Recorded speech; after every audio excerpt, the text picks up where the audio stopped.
There was a dog who became a true friend to my brother. Every single day that dog would sit in front of the door of our house, never late, never tired, just there, with his eyes filled with quiet hope and a stillness that looked like loyalty. Whenever my brother got ready for school with his backpack hanging on one shoulder, the dog would jump up tail wagging and trot behind him as if he too had somewhere important to be. The Jeep would start and the dog would begin his silent chase, always a few steps behind, sometimes running, sometimes walking, but never giving up. Once they reached the school, the dog would sit in front of the school door, never barking, never causing trouble. He would just wait with patience in his eyes while my brother sat in his classroom. Sometimes my brother would look out of the window just to make sure his friend was still there,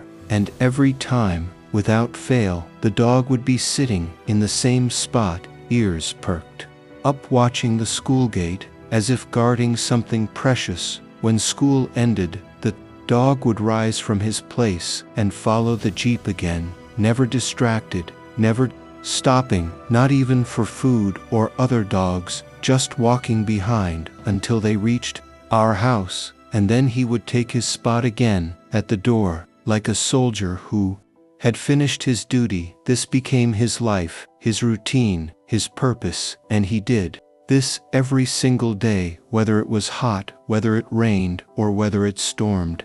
The dog never missed a day. For one whole year, this was his way of saying, "I am here. I am with you. I will not leave." It didn't matter that no one trained him or told him what to do. He simply chose my brother and loved him in the only way he knew how, with presence, with loyalty, with silence, and with eyes that spoke louder than any words. And so time passed, days turned into months, and months rolled into a year, and then came the day we never wanted to come, the day when we had to leave that house. My father had found work in another city, and we were all packing up. The house was full of boxes and dust and confusion.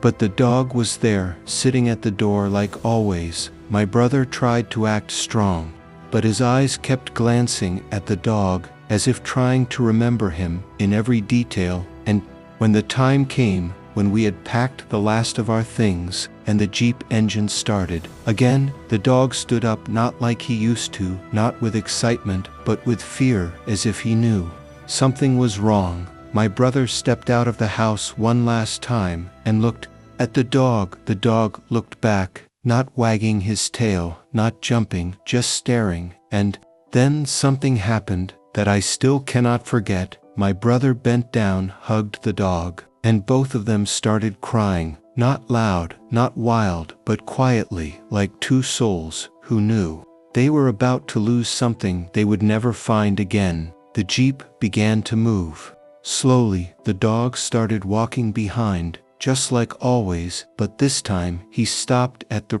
end of the street, as if he understood this was different. This was the end. My brother never forgot him, not even for a single day. He would wake up in our new home, hundreds of miles away, and still look at the door, as if hoping to find that small figure waiting there, with eyes full of hope and a tail ready to wag at the first sound of footsteps. But the door remained quiet. The streets were unfamiliar and empty, and in that silence, I knew my brother was remembering his friend. There were no words he needed to say.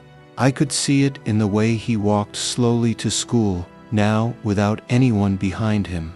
I could see it in the way he stared out of the window, hoping for something that would never come. The new school was bigger, noisier, colder, but my brother carried with him the memory of a quiet companion who had once waited outside the gate for him every day like clockwork, faithful and kind, and completely unnoticed by most, except by the one he loved. And even though the world had moved on, even though new people and places filled our days, something inside my brother stayed behind on that old street, with that dog That memory was more than just a thought. It was alive. It breathed with us. It sat beside us when we ate dinner. It walked with us when we crossed a street. It stood beside my brother when he played alone, and no one understood why he sometimes stopped suddenly and looked into the distance as if he saw something we could not. The truth is, he was still listening for the sound of pause, still searching for the feeling of being followed, not by fear, but by love, by loyalty, so deep it needed no language. And I, too, remembered. I remembered the way the dog stood when we packed the Jeep. I remembered his eyes, his silence, his stillness, and I often wondered, did he wait there for days after we left? Did he stop eating? Did he sit in front of the school gate one more time before realizing no one would come back? Did he search the streets or go back to the door again and again, hoping that maybe, just maybe one morning, he would see my brother again? Sometimes I dreamed about him, about his walk, about the way he sat. I imagined him growing older, waiting less often, maybe eventually lying down on the porch and closing his eyes one last time with my brother's scent still living in his memory. And even if the world forgot him, even if no one else remembered, there were two people who always did and always will, me and my brother, who knew what it meant to be loved by something so simple and yet so profound. There is something strange about love when it comes from someone who expects nothing in return.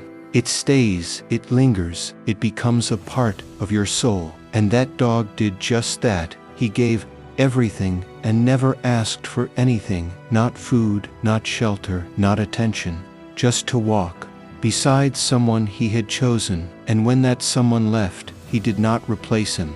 He did not look for another. He simply stopped.